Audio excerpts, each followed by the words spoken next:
rolar. Pronto. Módulo 3, da frente 3, eu estou na estequiometria.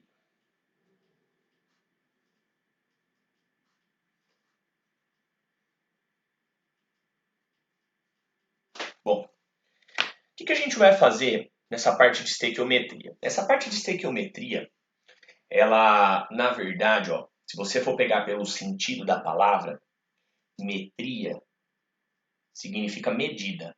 Stéquio significa elemento. Então, traduzindo essa palavra, ou vendo a etimologia da palavra estequiometria, você vai ter aqui medida do elemento. Então, metria, medida, estéquio, elemento, medida do elemento. Bom, o que acontece com isso aqui? A gente vai fazer cálculos, tá? Em reações químicas a partir de agora. E esses cálculos, eles envolvem, tá? Leis. Então, a gente precisa falar um pouco sobre essas leis primeiro, tá? O cálculo estequiométrico, ou a estequiometria de maneira geral, ela vai ser regida por 3 leis. Primeiro eu falo para você das chamadas leis ponderais.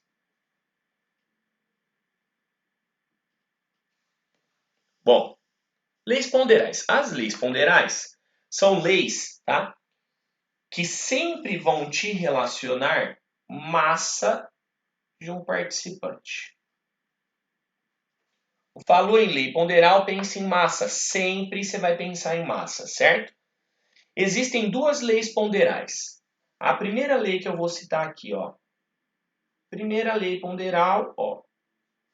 Lei de Lavoisier. Lei de Lavoisier, ela também é conhecida como lei da conservação das massas. E eu tenho certeza que você já escutou essa lei traduzida em uma frase célebre, tá? Que é usada muitas vezes no nosso cotidiano. É aquela frase que diz que na natureza nada se cria, nada se perde, tudo se transforma. Tá? É a chamada lei da conservação das massas.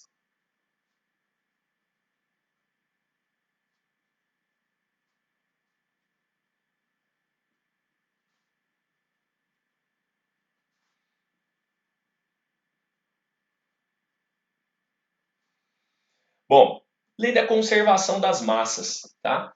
Chamada lei de Lavoisier. Mas além da lei de Lavoisier, eu tenho uma outra lei, que é a chamada lei de Proust, tá?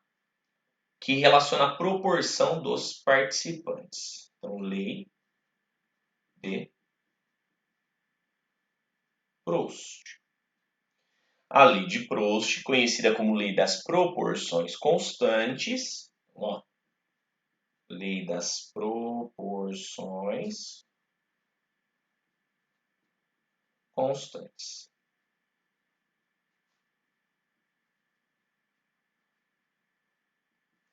Certo? Bom, a lei das proporções constantes, ela diz, tá, ou ela fala de quanto reagente se combina para formar produto. Quanto de produto que eu formo a partir de uma dada quantidade de reagente, de que maneira eu relaciono eles em uma proporção matemática. Bom, essas 2 leis são as mais famosas, tá?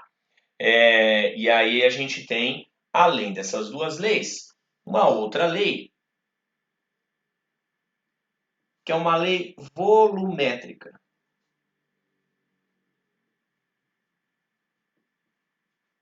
A lei volumétrica está na cara que ela vai relacionar o quê? Volume. Certo? Tem uma única lei volumétrica que eu vou colocar aqui como sendo a terceira, tá? Essa lei volumétrica, ou a terceira lei volumétrica terceira lei que a gente trata, na verdade, é chamada de lei de Gay-Lussac. Essa lei de Gay-Lussac aqui, a lei de Gay-Lussac ela não tem nenhum nome específico, ela é simplesmente chamada de lei volumétrica de Gay-Lussac.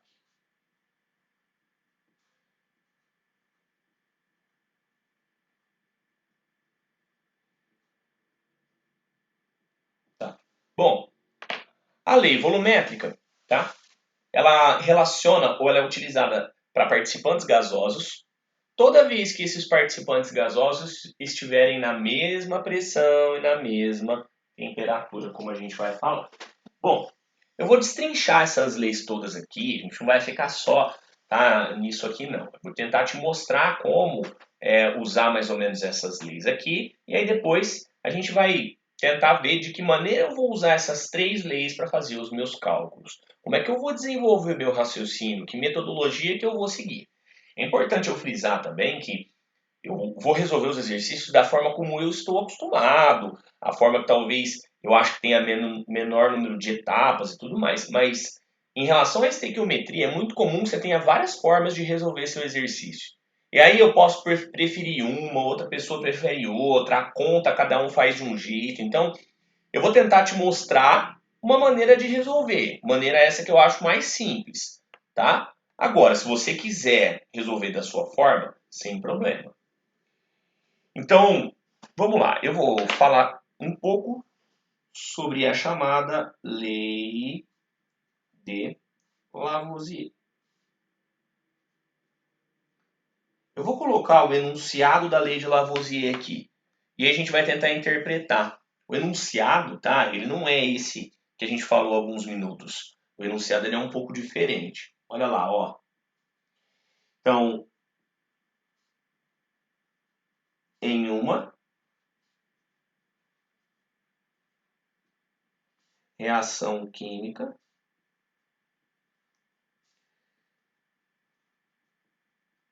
feita, opa, em sistema fechado,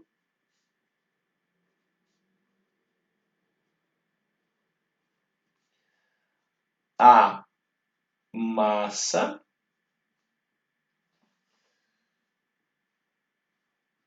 dos reagentes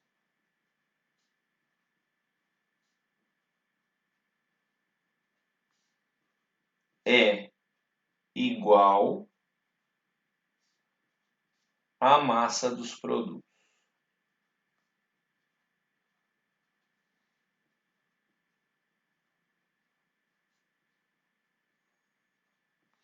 Beleza. Então, em uma reação química feita em sistema fechado, a massa dos reagentes é igual à massa dos produtos. Aí, você vai dizer, o que você quer se referir com sistema fechado?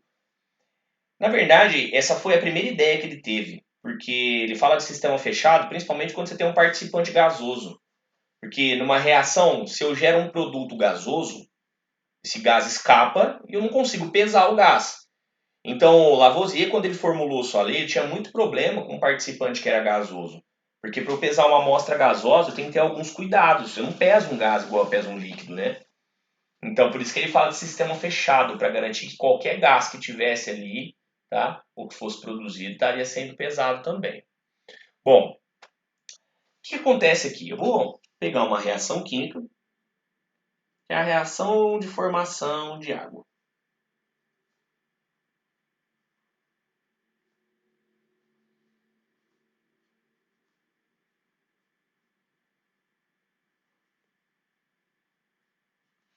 Olha aqui, peguei essa reação, tá? Que é a reação de formação de água, e eu interpreto essa lei aqui de que maneira? Então imagina que eu faça um experimento e que eu coloque aqui, por exemplo, 4 gramas de hidrogênio para reagir com 32 gramas de oxigênio. Isso aqui é a massa dos reagentes, é a massa inicial, certo? Quanto que eu tenho que ter de produto? A soma dessas duas massas, 32 mais 4, tem que me dar 36. Porque, segundo a lei de Lavoisier, essa massa do reagente ela tem que ser exatamente igual a essa massa de produto.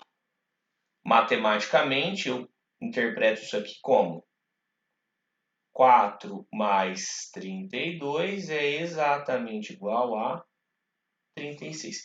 Empiricamente, se você fizer esse experimento, eu estou querendo te dizer, se você pegar essa reação na sua casa reagir 4 gramas de hidrogênio com 32 gramas de oxigênio, você vai ver que empiricamente ou experimentalmente, a massa que você vai ter é exatamente 36 gramas de água no estado líquido. Então isso é comprovado, essas leis são comprovadas experimentalmente, tá? E aí ele diz, a gente tem aquela célebre frase lá, que é na natureza nada se cria, nada se perde, tudo se transforma, tá? Então você não destrói a matéria, você só a transforma, ela se rearranja. Bom, primeira lei está feita aí. A segunda lei que a gente vai falar hoje é a chamada lei de Proust, que relaciona, como eu te disse, proporção entre os participantes. Então, a segunda lei que a gente vai falar hoje é a chamada lei de Proust. Vou colocar, assim como eu fiz para a anterior, faltou um S aqui, né? Apaga isso aqui. Proust. Então, lei de Proust. A lei de Proust, eu vou colocar o enunciado igual eu fiz para a anterior. E aí a gente vai tentando discutir um pouco o que ele fez. Lei de Proust, como a gente já falou, fala de proporções. Então ele fala o seguinte. Em uma reação química,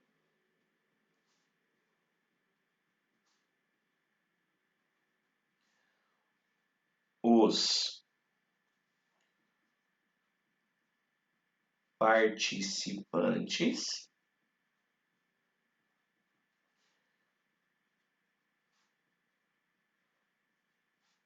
guardam entre si uma proporção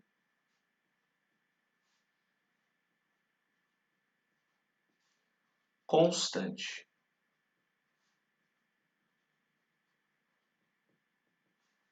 Então tá, vamos lá, vamos tentar interpretar isso aqui, eu traduzir essa frase para uma linguagem matemática. O que Proust fez, tá, foi testar reações químicas, quanto de cada substância ele ia consumir e quanto que ele ia formar. Então, eu vou tomar a mesma reação anterior, que é a reação de formação de água, para tentar te mostrar o que acontece nessa reação aqui. Então, imagina que seja a mesma reação anterior. 2 para 1 para 2. Imagina que Proust, ele pegava essa reação química aqui de formação de água e aí ele fazia essa reação várias vezes. Então, imagina lá. Ele ia fazer um primeiro experimento e nesse primeiro experimento ele ia colocar 4 gramas de hidrogênio com aqueles 32 gramas de oxigênio e aí ele ia formar 36 gramas de água. Certinho. Primeiro experimento aí, massa está conservada, 32 mais 4 dá 36, lei de Lavoisier obedecida, ok. Aí o que ele ia fazer? Ele ia fazer um segundo experimento. Só que ao invés de pegar 4, 32 e produzir 36, ele ia fazer o seguinte, ele ia pegar 2. O que aconteceu do primeiro experimento para o segundo experimento? Você não dividiu pela metade, porque 2 é metade de 4? Se eu pegar metade de hidrogênio, eu não vou precisar pegar 32 de oxigênio, eu vou pegar quanto? A metade do oxigênio. E 16 mais 2 tem que dar 18. Curiosamente, 18 metade de 36. Então, quando eu pego, tá, os participantes de uma reação, eles vão guardar uma proporção entre eles. Se eu pegar metade, metade de todo mundo. Imagina que eu pegasse uma quantidade maior. Imagina que agora eu pegasse 10 gramas. Bom, de 2 para 10 aumentou 5 vezes, certo? Se eu aumentei 5 vezes aqui, tem que aumentar 5 aqui. 16 vezes 5 dá 80. 18 vezes 5 dá 90. Então, ó, o que a gente está concluindo aqui? Do primeiro para o segundo experimento, ele dividiu por 2. Dividiu por 2. Dividiu por 2. Do segundo para o terceiro, multiplicou por 5. Aí, tenho certeza que alguém vai ficar pensando, eu não podia fazer a proporção do primeiro para o terceiro? Podia, não tem problema. De 4 a 10 ficou 2 vezes e meio maior, é que fica no número quebrado, né? Mas, se você quiser, pode. Então, todos os participantes, eles guardam uma proporção entre eles. É a mesma coisa de você, quem cozinha aí, quem gosta de cozinhar, vai fazer um bolo, por exemplo, você tem lá a receita inteira. Você não quer fazer o bolo naquela quantidade e você vai fazer meia receita de bolo, você vai fazer meia reação. Você vai pegar as quantidades e dividir tudo por quanto? Por 2. É mais ou menos a mesma coisa, tá? A estequiometria é, na verdade, como se fosse uma cozinha, tá? Em que você combina quantidades de reagentes para formar um produto. Na cozinha você combina quantidades de ingredientes para formar um certo prato, tá? Mas tá aí. E matematicamente eu interpreto essa proporção de que maneira? Ó, isso me permite montar regrinhas de 3. Ó.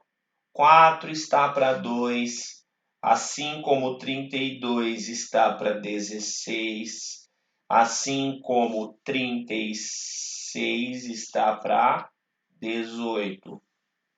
Então essa é uma regra de 3, é uma proporção que eu posso observar. A linha de baixo é metade da linha de cima. Podia fazer a outra aqui, né?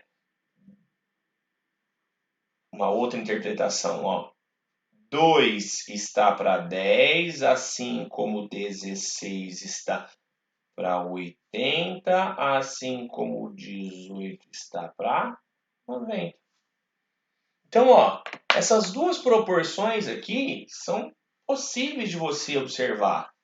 Como eu te falei, você podia ter feito ela da primeira para a última linha. 4 está para 10, 32 está para 80, 36 está para 90. Como eu te falei, uma ser 2 vezes e meio maior do que a outra. Então, essa segunda lei aqui, ela vai permitir para a gente montar as nossas regrinhas de 3. Nós vamos montar nossas regrinhas de 3. Você vai ver que nos exercícios de estequiometria é muita regrinha de 3. Nós vamos montar nossas regrinhas de 3 baseadas nessa lei aqui. Sempre dessa forma, tá? Beleza. Leis ponderais encerra por aqui. A última lei que a gente fala na aula de hoje, nesse início da estequiometria, tá?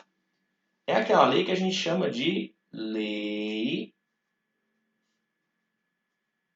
de Gay-Lussac, que é a chamada lei volumétrica de Gay-Lussac. Beleza? O que diz essa lei aqui? A lei volumétrica de Gay-Lussac, primeira informação que eu preciso te dizer é que ela só vale para participantes gasosos. Só vai valer para participantes que forem gasosos. Tá? Você não vai poder usar para um participante que for líquido. Você não vai poder usar para um participante que for sólido. Tá? Além disso, eles precisam estar sob a mesma pressão e temperatura. Essa lei volumétrica aqui, ela está diretamente relacionada com um negócio que nós falamos umas 2 semanas atrás. Lembra da hipótese de Avogadro? A hipótese de Avogadro dizia que volumes iguais de quaisquer participantes mantidos sob a mesma pressão e temperatura teriam o mesmo número de moléculas. Então eu vou enunciar essa lei aqui e aí a gente vai tentar enxergar o que acontece nessa lei aqui. Bom, acompanhe o enunciado da lei volumétrica comigo. Ó,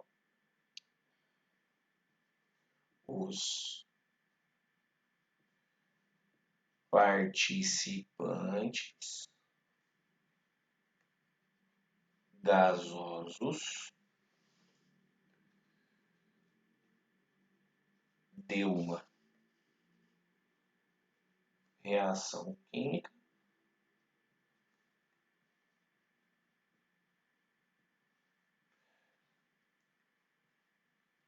guardam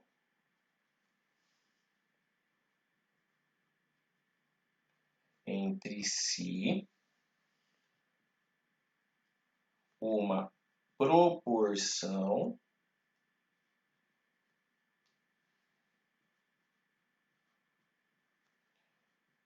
em números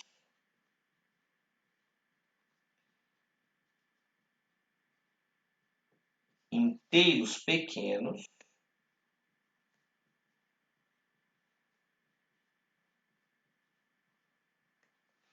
Então, os participantes gasosos de uma reação química guardam entre si uma proporção em números inteiros pequenos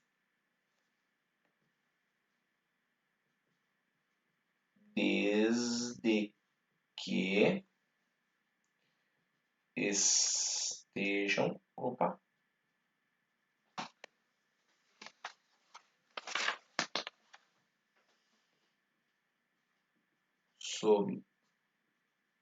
a mesma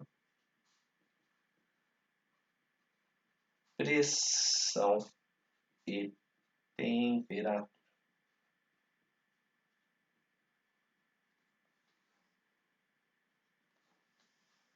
Então, tá.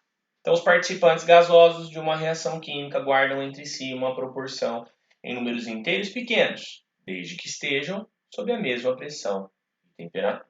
Bom, isso aqui, tá? Ela está diretamente relacionada com aquela hipótese de Avogadro que a gente falou outro dia. Eu vou tentar te mostrar isso aqui agora.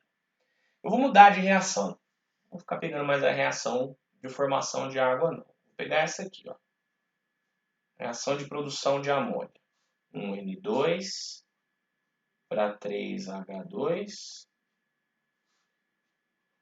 que forma 2NH3. Imagina que esses três participantes, todos são gases, né? Se tivesse algum sólido ou algum líquido, não ia valer.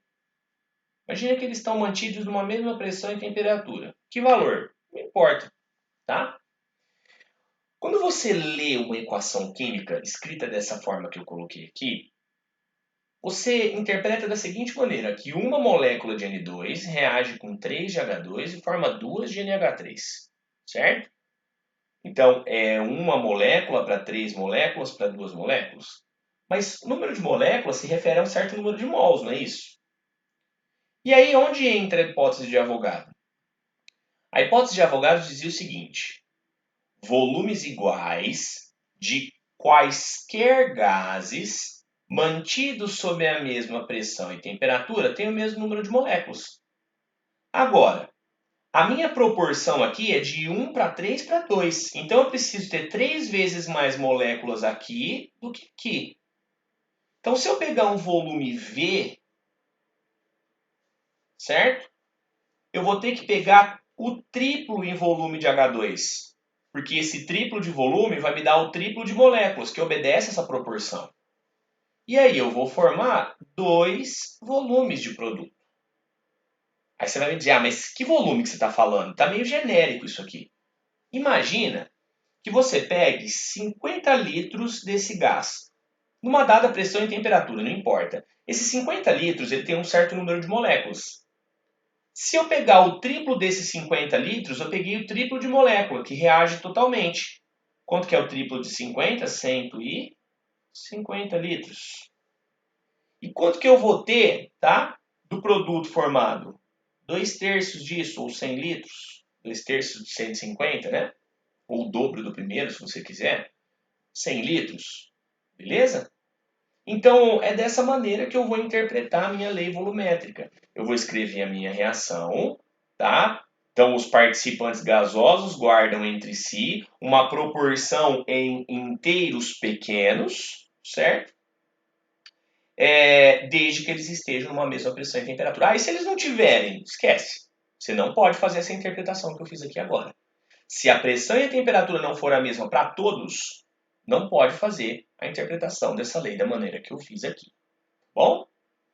E eu posso fazer a interpretação disso aqui na CNTP? Pode. Como é que você faz a interpretação disso na CNTP? Vamos lá. 1N2 está reagindo com 3H2 e está formando 2NH3. Eu vou imaginar que as condições que eu tenho aqui agora sejam as condições da CNTP. tá? As condições que eu tinha, ou que na verdade que eu tenho na CNTP. Qual que são as condições na CNTP, ó? Então, na CNTP, você sabe que sua pressão é de 1 atm.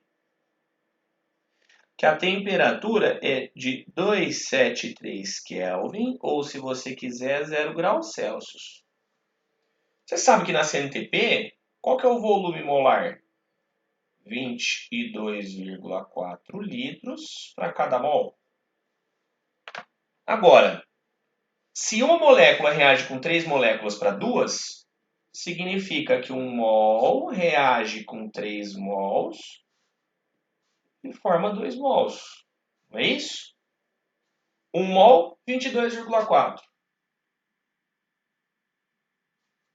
3 mols, 3 vezes 22,4 litros, 67,2. Para 2 vezes 22,4, 44,8.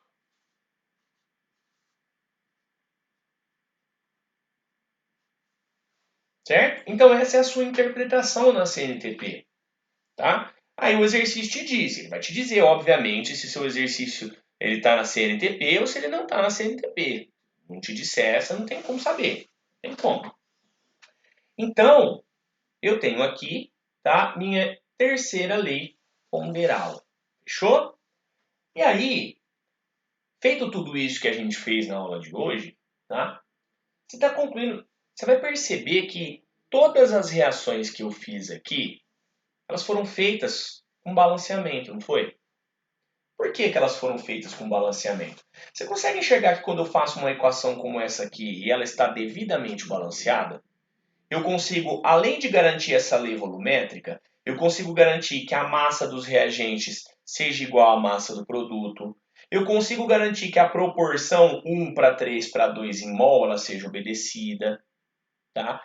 Então, todo o seu exercício de estequiometria, ele vai ter uma reação química e essa reação precisa estar balanceada, tá bom? Porque quando você balanceia a sua equação química, você garante que as suas 3 leis vão ser obedecidas, tá? Então, observações finais sobre essas leis aqui, ó. Todo exercício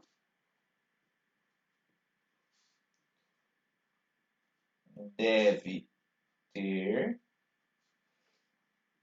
equações químicas, as reações, tá? Balanceadas. Aí eu já te alerto. Não confie em exercício não, tá? Se ele não te disser que a reação é balanceada, confere. Porque às vezes, até a gente está acostumado a resolver exercício todo dia, tá?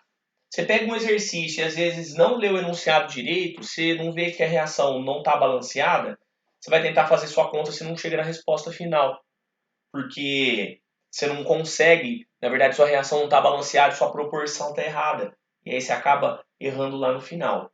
Então é muito importante você balancear essa sua reação química. Por quê? O balanceamento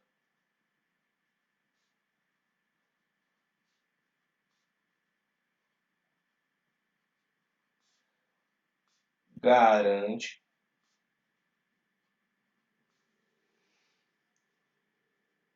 que as 3 leis sejam obedecidas.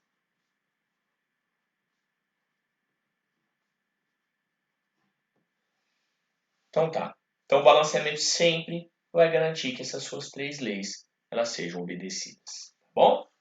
Aí, para amarrar isso tudo, finalzinho da aula, vamos lá. Se você tem uma reação, vou colocar uma reação de exemplo aqui, tá? H4, 2O2, CO2, duas águas.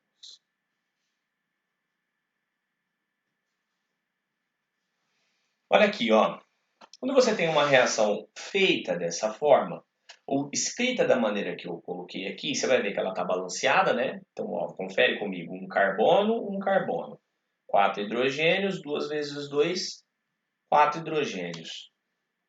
2 mais 2, 4 oxigênios, 2 vezes 2, 4 oxigênios. Está balanceada a sua equação. Quando você for fazer seu exercício, como eu já te disse, sua equação vai ter que estar balanceada, tá? Começa o seu raciocínio sempre fazendo a interpretação entre eles em mol. Por quê? A interpretação em mol é a que se tira da equação. Ó. Então, esse balanceamento me diz que é 1 mol dessas moléculas para reagir com 2 mols dessa daqui, para reagir com formar 1 mol dessa e 2 mols dessa. Por que eu estou te dizendo para começar com ela em mol?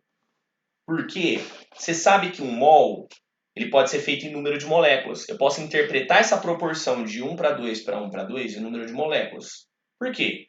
1 mol é 6 vezes 10 a 23 moléculas. Então esse 1 mol vale 6 vezes 10 a 23 dessa. 2 mols vale 2 vezes 6 vezes 10 a 23. O produto, 1 vez 6 vezes 10 a 23. 2 vezes 6 vezes 10 a 23.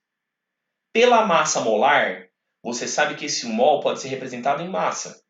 Por exemplo, CH4 é 16 gramas. Então, esse 1 mol vale 16 gramas. O O2 é 32. Então, esses 2 mols valem 2 vezes 32, 64.